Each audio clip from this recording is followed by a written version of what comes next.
Hi students, இத்தனை நாள் நம்ம டெய்லி ஒரு இங்கிலீஷில் ஒரு பேசேஜ் டெய்லி படித்தோம். அதுக்கப்புறம் நான் தமிழில் அர்த்தம் சொன்னேன். ஸோ நீங்கள் இத்தனை நாள் கேட்டு அந்த இங்கிலீஷ் நாலேஜ் உங்களுக்கு ஓரளவு வளர்ந்துருக்கும்.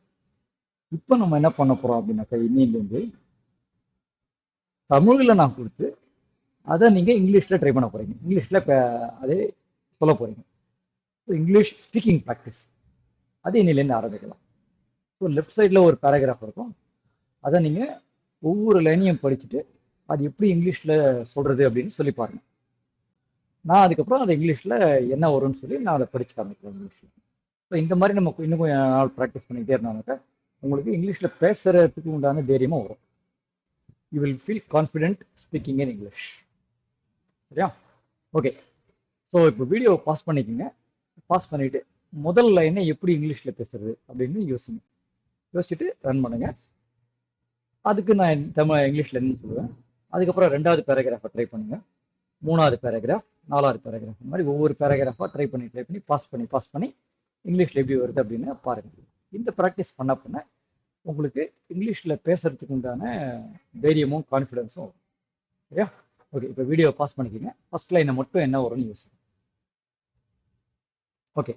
Now I am going to tell the same thing in English. First paragraph.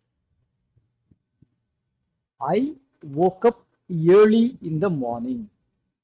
காலையில் அப்படிங்கிறதுனால இன்னும் வருதுங்க.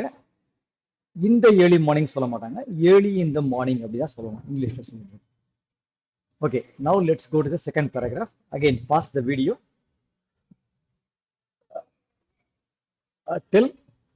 Try to speak this in English and then run the video again. Okay. Now I'm going to say in English.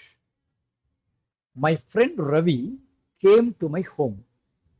He asked me, can you help me carry my bag? Now let's go to the third paragraph. Pause and then run the video. Okay.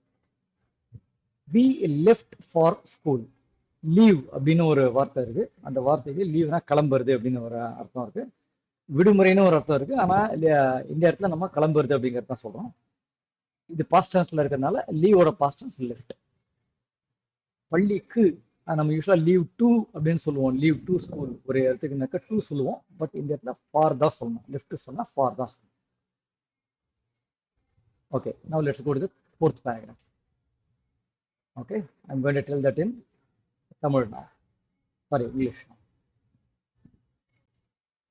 When we reached the school, we waited quietly for our teacher.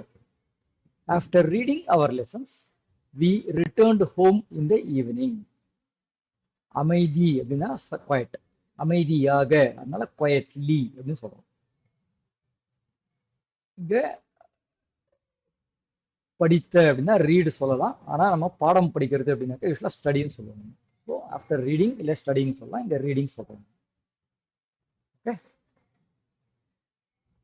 Try to listen to this again and again. Try to practice speaking again and again. Until we meet in the next video.